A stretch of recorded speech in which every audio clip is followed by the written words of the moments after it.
यहाँ पे क्वेश्चन है सवाल जवाब में, ये आपका तीसरा वीडियो होगा। इसमें हम देख लेते हैं, क्वेश्चन दिया हुआ है जो कि किस्तों पे आधारित साधारण ब्याज का प्रश्न है। बड़ा इंपॉर्टेंट प्रश्न है, परीक्षा में आता है तो हिम्मत तो पहले जुटाते नहीं लगाने का, इसलिए क्योंकि बहुत टाइम लेता है, बड़ा सवाल है। अगर हिम्मत जुटाएंगे तो ट्रिक से ही जुटा पाएंगे। तो पहले मैं बेसिक से इसको बता रहा हूँ, उसके बाद फिर ट्रिक से भी आपको बताऊँगा। तो आइए ध्यान देते हैं, यहाँ पर लिखा है कोई आदमी 650 रुपया ऋण लेता है, ऋण ले रहा है 650 रुपया, ध्यान दीजिएगा। इसके बाद 130 रुपया की 5 वार्षिक किस्तों में साधारण ब्याज के साथ लौटाता है।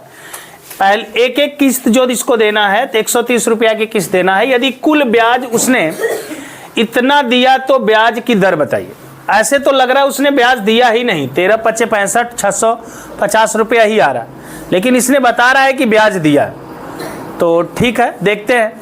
अब ये जब किस्त वाइज देगा तो पहली किस्त ये कितने की देगा, ये ध्यान देना है। पहली जो हमारा मूलधन हमारे लिए होगा वो होगा 650। पहली बार जब ब्याज वो देगा तो कितने पे देगा, 650 पे देगा। दूसरी बार जब ब्याज देने के लिए जाएगा, दूसरी किस्त जब होगी तो हमारे लिए मूलधन कितना होगा, तो 130 रुपया ये दे देगा। 130 रुपया उसको क्या कर रहा है, हर वर्ष दे रहा है। तो जब पहले वर्ष तो इतना ही पे देगा, दूसरे वर्ष 130 रुपया जब वापस कर देगा तो 130 इसमें से कम हो जाएगा, तो कितना बचेगा, 520। इसके बाद तीसरी बार जब जाएगा, तीसरे किस्त में इसका मूलधन क्या होगा, अब यहाँ से 39, 130 और कम हो जाएगा। 130 देता जा रहा है, तो जो पैसा बचेगा उसी पर ना ब्याज देगा। पहले साल में तो 650 पे ब्याज देगा, क्योंकि 650 टोटल रखा था उसने। दूसरे जब साल में गया तो 130 रुपया पहले साल के समाप्ति पर उसने दे दिया, तो बचा कितना, 520। तो अब वो क्या करेगा, 520 पर आपको दे देगा। और तीसरे में आपको क्या हो जाएगा, 390। अब चौथे में बात करें तो यहाँ पे हो जाएगा कितना, 260। यही लग रहा मिस्टेक हुआ था हमसे। यहाँ पे चौथे के बाद पांचवें में, लास्ट में जब पांचवें वर्ष देने जाएगा तो कितने पे देगा, 130। ध्यान दीजिएगा। अब इस पे हमको अब काम करना है। देखिए 650, अब देखिए 650 रुपया पे मान लेते हैं, दर कितनी है उसकी, बोला है ना दर बताइए, तो दर को क्या मान लिया, आर। और कितने साल के लिए भाई, एक साल के लिए हो रहा है, बटा कितना, 100। इतना हो गया ब्याज। फिर अगले साल चला, और अगले साल उसके पास कितना रुपया देने को है, तो 520 पे ही ब्याज देगा उनको। अगर वो 520 पे ब्याज देगा तो R% की दर से 1 वर्ष के लिए भी होगा, तो बटा कितना हो जाएगा, 100 प्लस आएंगे। अब यहाँ पे है कितना, 300 गुणे R% की दर से 1 वर्ष के लिए भी है, तो ये भी 100। आगे चौथे साल में कितना, 260 पर R% की दर से होगा, तो ये भी 100। और लास्ट में कितना है भाई, 130 पर भी लेंगे R% पे, तो ये भी 100। और इस सब के बाद ये भी ना ब्याज है, ये भी ब्याज है, ये भी ब्याज है, ये भी ब्याज है, सब ब्याज मिला के कितना दे रहा है, दिया है ये प्रश्न में 97.50। 97.50। ध्यान दीजिएगा इस पे। अब इसी को हमको सॉल्व कर लेना है। सॉल्व करना आप बहुत अच्छे से जानते हैं। अगर सबके नीचे 100 है, अगर हर बराबर होता है तो अंश आपस में सीधे सीधे जुड़ जाता है। तो अब सब में देखिए, ये जो है सब में आर भी दिया गया है, तो आर को कॉमन ले ले।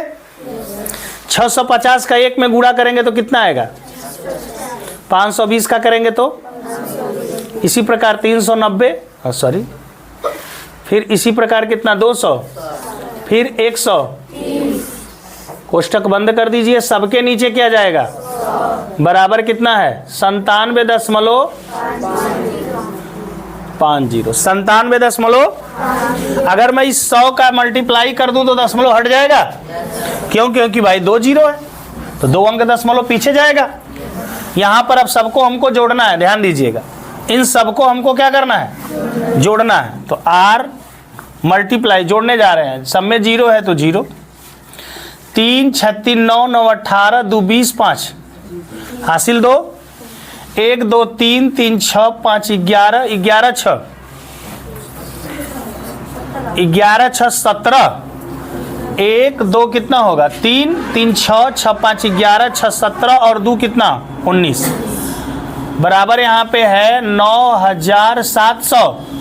100 का गुणा होने के बाद दशमलव हट गया। अब ध्यान दीजिए, यहाँ पे इसको काट दिया 0 से 0, 5 से काटेंगे तो 5 तिहाई 15, 4 बचेगा 5 नवा, 5 से इसको काट लें, 5 एकम 5, 4 47, 5 नवा 45, 5 पचे 25। शायद 5 से कट जा रहा है क्या ये? हाँ नहीं कटेगा। 5 नवा 45 को 5 हासिल 4, 5 तिहाई 15, 4 19, कट तो जा रहा है। कितना बार में कट गया? 5। तो आर बराबर कितना आ गया भाई? 5% आ गया। आर बराबर कितना आ गया? नोट करिए, बहुत अच्छा क्वेश्चन। मैं अभी इसकी ट्रिक भी बता रहा हूँ आपको। चलिए अब इसी सवाल को हम ट्रिक से देखते हैं। बहुत जल्दी लगा पाएंगे, लेकिन ट्रिक थोड़ा सा बड़ा है, उसको याद करना थोड़ा सा मुश्किल हो सकता है, बट समझ के अगर याद करेंगे तो याद हो जाएगा। यहाँ पे समझने की जरूरत है। पहले मैं ट्रिक ही लिख दे रहा हूँ। दर बताना है तो दर की ही ट्रिक है। कब? जब आपका साधारण ब्याज का सवाल किस्तों वाला हो तो उसमें होता है दर बराबर 100 गुणे ब्याज बटा n p minus n minus 1/2, इसको बड़ा कोष्टक यहां लगा लीजिएगा, इंटू i। ये है आपका ट्रिक। समझ में बात आई? अब इस ट्रिक में आपको दिया क्या क्या है वो लिख ले। ब्याज आपको पता है, आपके सवाल में ब्याज दिया है 97.5 दिया है ना भाई। यन क्या है? यन को पहले समझें आप। यन है किस्तों की संख्या। क्या है? हाँ, किस्तों की। यन जो है आपके किस्तों की क्या है? संख्या। अगर मैं बात करूं कि P क्या है तो P है मूलधन। क्या है? और मैं बात करूं I क्या है तो प्रत्येक किस्त का मान। प्रत्येक किस्त का मान है। ध्यान दीजिएगा, ध्यान देंगे आप। किस्तों की संख्या कितनी है भाई? 5। मूलधन कितना है भाई? प्रत्येक किस्त का मान कितना है? क्लियर है? वैल्यू पुट करूं मैं इसमें? आइए, तो दर बराबर हो जाएगा 100 मल्टीप्लाई ब्याज दिया था 97.50, 97.50 बटे में आएंगे। n की वैल्यू कितनी है? 5। p कितना है? फिर यहां पे देखिए n माइनस 1 मतलब 5 में से 1 गया, 5 में से 1 गया, 4/2 गुणते i का मान 100। यही ना? आइए थोड़ा सा इसको हम अब सॉल्व कर लेते हैं, ध्यान से देख लीजिएगा। तो ये गुणा कर लेंगे तो 97.5 जो जीरो था दशमलव हट जाएगा। अब यहाँ पे बाहर बच गया 5, अंदर के कैलकुलेशन में आइए 650, 2 से काट देंगे कितना होगा? 65। 130 का आधा कितना होता है? 4 का गुणा कर लीजिए, कितना हो जाएगा? 4 पच्चे 20 को, और 4 छक्के 24, 2 26। चलिए 9750 बटा 5 घटा लेंगे। अब घटाएंगे तो कितना बचेगा? 0 में से 0 गया, 15 में से 6 गया, 5 में से 2 गया, 0 से 0 उड़ गया, 5 से काटते हैं कितना आएगा? 5 एकम 5, 4, 5 नवा 45, 5 पचे 25, और 39 से काट लेंगे तो कई बार में कट जाएगा? 5% आपका आंसर आ जाएगा। क्या? दर। बोलिए, क्लियर है? तो इस ट्रिक को बहुत ध्यान से आप याद रखेंगे।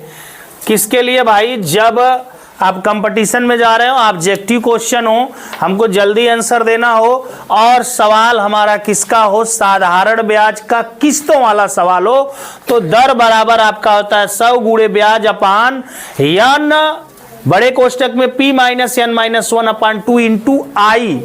आई इसके साथ गुणा है, ध्यान दीजिएगा। p माइनस ये अलग है, माइनस के द्वारा दोनों पार्ट में बटे हुए हैं।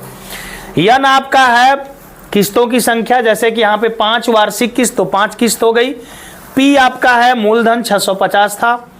और आई आपका है प्रत्येक किस्त का मान, तो प्रत्येक किस्त का मान कितना था 130। वैल्यू पुट किया, सॉल्व किया, आंसर आपका आ गया। मैंने बेसिक से भी दिखाया, मैंने ट्रिक से भी आपको दिखाया, नोट करिए।